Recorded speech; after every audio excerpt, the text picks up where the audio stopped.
What's up guys, Bionic here, welcome for another Genshin Impact video. Today I want to talk about my Razor, my main DPS. And yes, I know there is a lot of other builds out there on YouTube right now, but a lot of them are only looking at a maxed out Razor. Maxed out constellation, best in slot weapons, some like 5-star artifacts and whatnot, right? So I did a couple videos not too long ago sort of talking about this, that you do not necessarily need all your characters to be maxed out, okay? So I got Razor from day one, kind of just picked him and then started working on this guy, and he can deal a massive amount of damage. He's a Claymore user, so I feel like a lot of the Claymore users have this potential. But the way his talents work, it allows him to, for instance, get more attack speed. And if you combine his elemental reactions with, let's say, Frozen or the Fire element, then you get some pretty cool effects, which increases your damage dramatically. So in this video, I want to go over his weapon, his gear, the not so maxed out constellation that I have, and how I combine him with my other characters to deal more damage.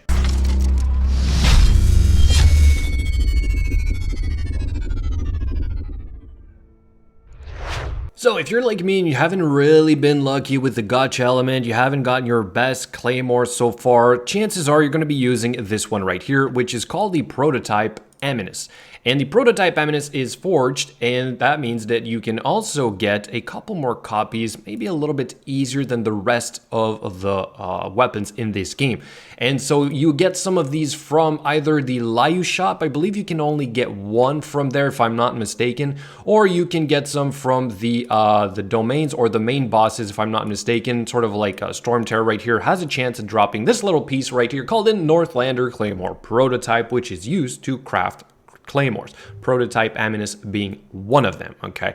So that weapon itself has been enough for me to do what I want to do right now, and I strongly recommend it. Also, it has base attack followed by an attack percent substat compared to the other Claymore, which has, if I'm not mistaken, a defense percent substat, so do pay attention. We also get a nice proc of 300% attack every 15 seconds. Unfortunately, it's only 15 seconds, but it's still good enough, okay? So we do see those massive hits every once in a while appearing. That is because of this Claymore right here. What's also good is that this Claymore is then a little bit universal. Pretty much all the Claymores in the game right now are probably, you know, in a sense universal, because let's face it, there's not 12 different builds for each characters. It tends to be, you know, you're going to have the best weapon, and then you're going to have the secondary best weapon, which is in most cases accessible through forging. All right. So for a budget build like this, or free to play like I'm doing, I think that this is a great starting point. As for the artifacts, same thing here. Okay. These 5-star legendary pieces, call them what you want. It's going to take time before you get them. So, for now, though, the Gladiator's Finale on a 4-star is actually pretty decent. This one is not fully maxed out yet because, you know, free to play, so you don't have unlimited resources, and I started the game about 2 weeks late, so still trying to catch up. But the Gladiator's Finale set is probably one of the better ones, probably best in slot even for like the end game. You just want the better version of it.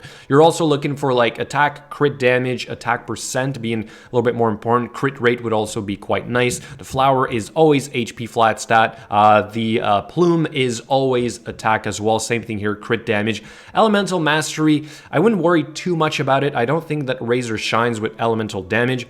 He scales better off of attack, right? Because his basic attacks deal quite a lot of damage, and his talents or his ultimate elemental burst will give him even more attack speed. Therefore, he's really there to just be a DPS monster. As for the Sands of Eon here, we have same thing, attack percent as the main stat for this one with some crit rate. HP percent, HP and defense are not that great, but hey, again, budget build here, okay? So you're not going to get perfect stats. You're not going to get the best in slot items until much later into the game.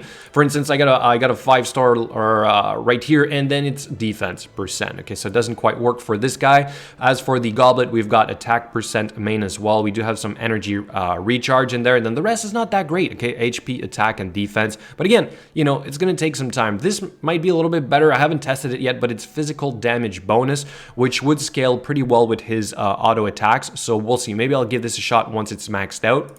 And then for the crown or circlet, I mean, you can do a couple different things. You could do these tiaras of flame or whatever, or electro, because they're a one-piece set if you get the right stat on it. But unfortunately, I didn't quite get that yet, or I haven't committed to level one of these, so I went with the Berserker mask instead, because it's a little bit more universal to work on a piece like this, because this would be, in my opinion, the sort of like secondary set that you would put on a Razor for a budget build, because this you get all the time.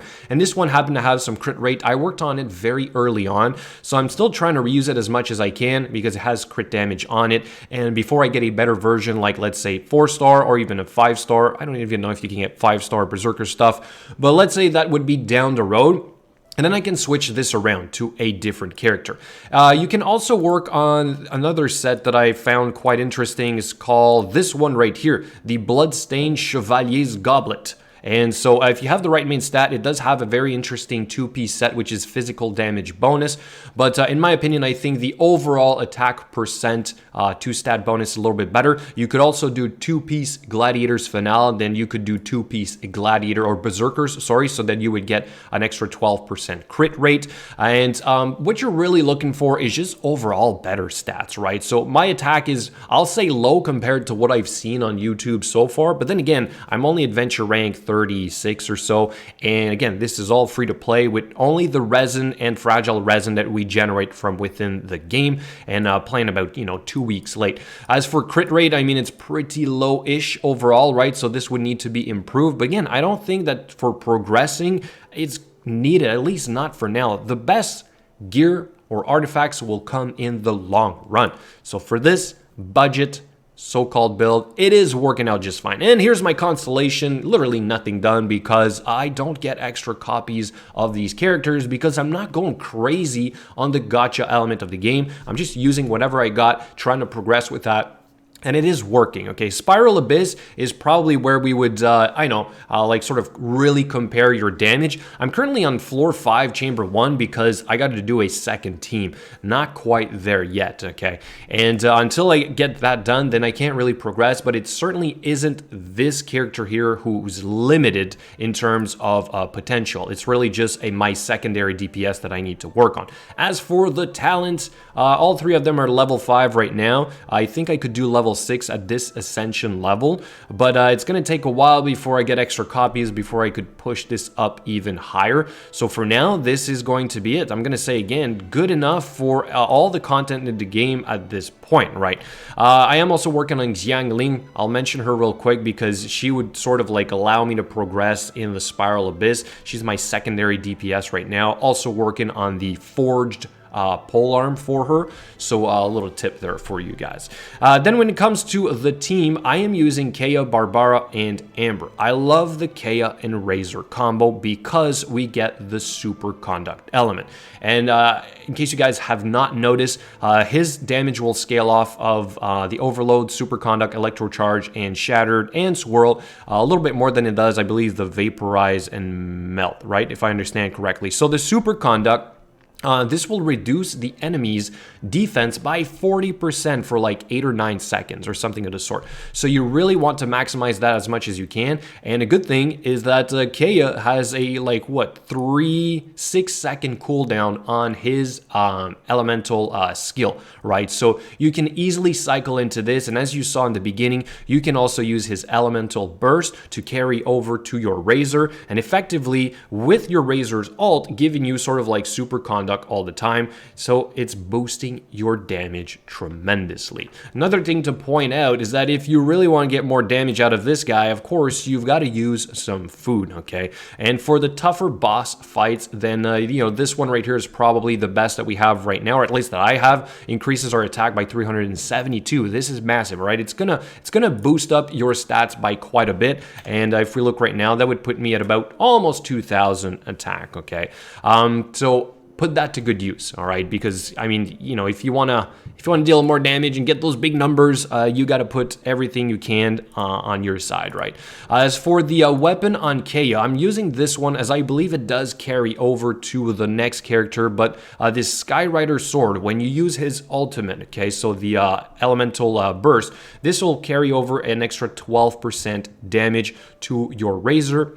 And then same thing with Barbara here. If you use this book. It'll increase the attack by 42%. This one is refined. However, I do want to point that out. Okay, refinement rank level 4, and so when you do her elemental skill, which is the little healing ability, that's also going to carry over to your Razor, effectively probably increasing your damage even more. Amber is my first and only bow user up until just recently, where I pulled official, so I keep using her. I have worked on her talents a little bit, but I do use the like explosive puppet every once in a while, and then her elemental burst skill for the fiery rain to you know, work with the Razor as well. That's also going to trigger, I believe that one's the Overload, and Kea is the Superconduct, Electrocharge will be with Barbara. So I just keep cycling through these for different boss fights, and you just combine them as much as you can to deal more damage, okay?